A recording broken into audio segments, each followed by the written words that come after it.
Hello mga kamarites, for today's video, gano'n na naman yung ating intro. Walang pagbabago, tayo na naman ay magluluto ng ating cravings mga kamarites. Ginisang gulay na parang chapchoy lang naman, yun nga lang ay hindi kompleto, at least masolve na naman ang ating cravings for today. Ayun na nga mga kamarites, sinimulan ko nga palang igisa yung atay ng manok kasi nadala na ako noon, nagluto ako ng pansit na may atay ng manok.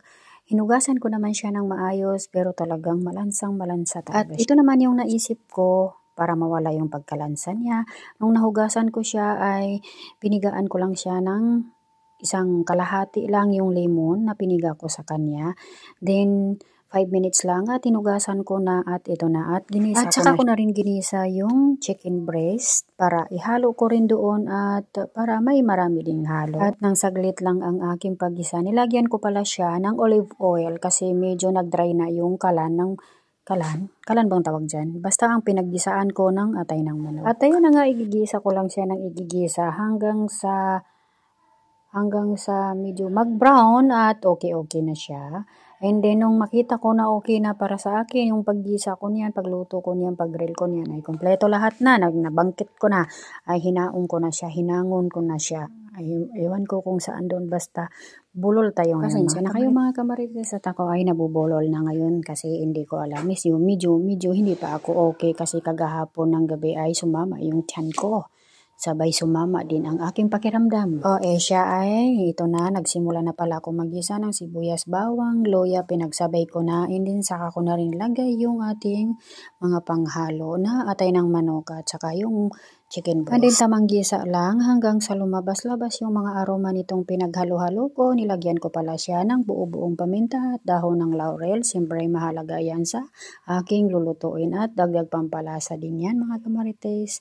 And then saka ko na rin siyang lalagyan ng mga seasonings na black pepper, kaunting asin, and then iba pang seasonings na hindi ko na maalala kasi kung ano medyo may katagalan tong video na to at nahalongkat ko siya sa aking gallery. And then ito, nagkaroon ako ng oras para i-edit ito. At ayun na nga mga kamarites, nilagay ko na rin yung cauliflower at yung carrots, bagyo beans, at saka yung isang orange na yun, ayun yung ubi kamote sa atin. Parehas lang ubi kamote na orange, kaparehas ng kulay ng carrots. At siyempre ginisa ko lang saglit para naman lumasa sa vegetable na yan, yung pinaglalagay kong seasonings. And then naglagay rin pala ako ng kalahating baso lang na kaunting tubig, kalahati nga ng baso. Charot. At ayun na naman tayo sa tamang gisa lang, tamang halo-halo lang. And then may nakita na akong natirang chicken cubes pala dyan na kalahati lang at ilagay natin para pangdagdag din yan ng pampalasa kasi hindi ko siya lalagyan ng